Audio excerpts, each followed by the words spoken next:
السلام عليكم ورحمة الله وبركاته وعيد السلامة صحابتي قالقة ميل كستا أدونك أكد جوجتا ومسكينتين ياريد waxaan rajeynaya inaad caafimaad qabtaan inta xanuunsanaysa allaha caafiyo inta dhibaataysan ilaahay dhibaatada ha ka dulqaado asxaabta igu soo biirtay waxaan leeyahay aad baa u mahadsantihiin kal iyo laab waxaan idin wada video qamar suugaani oo ka soo hadlay maalmihii dhaweed ee la buunbuuninaya qamar suugaani diintu ka baxay qamar suugaani saan buu noqday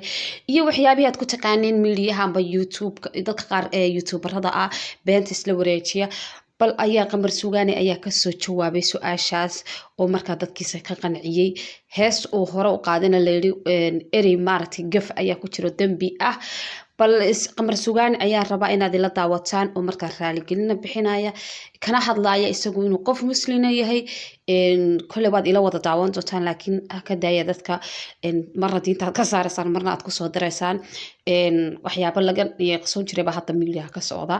maalinta ka dambeysa xaaladu way sii xumaanayaan markaa saxaabta igu xidhan waxaan jeclaystay inaan idinla wadaago videogaas markaas quruxda badan leh idinkuna fikirkiina aragtidina aad ka dhiibataan komanka igula wadaagtaan aad baa umahadsantiin asxaab badan baa igu soo birtay waxaan leeyahay madaxa korkiisa ay saarantiin aad baan idinka mahad celinayaa qamar suugaanina waad ila daawan doontaan videoga uu kaga hadlayo inaanu maaragtay qof kristan ahayn laakiin muslim uu yahay acuudu billaahi min ashaytaan rajiim qof muslina inaad ku tilmaantaan waa gaal waa laga qurux badan yahay wax maaragtay wanaagsan maaha dadka ku dambiga iska daaya Soomaaliga iyo waxyaabahan foosho xule iska daaya bal qamar suugaani baan idin kala bixiyaa waxyaabaha kaleba kama dhiidhiidaan qof muslim diinta inaad ka saartaan waa wax xun bal qamar suugaani ila daawada kooxo sharwadayaala ay hawada u gelinayaan oo ah inaan diinta ka baxay ama shaydaanka cabto ilaahay baa ka magan galnay waxaan rabaa inaan adeeyo inaan ahay qof islaama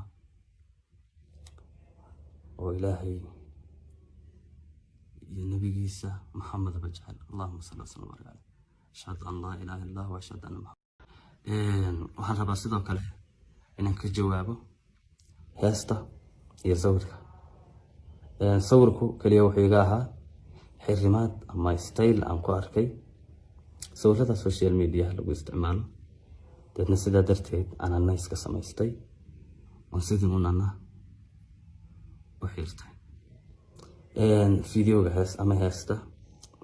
badanaa baraha bulshada lasoo dhigayo waxay ahayd heesaan anigu codkeeda duubay laakiin anigu codka aan duubay kuma jirin codkani aqoonna ereygan uma lahayn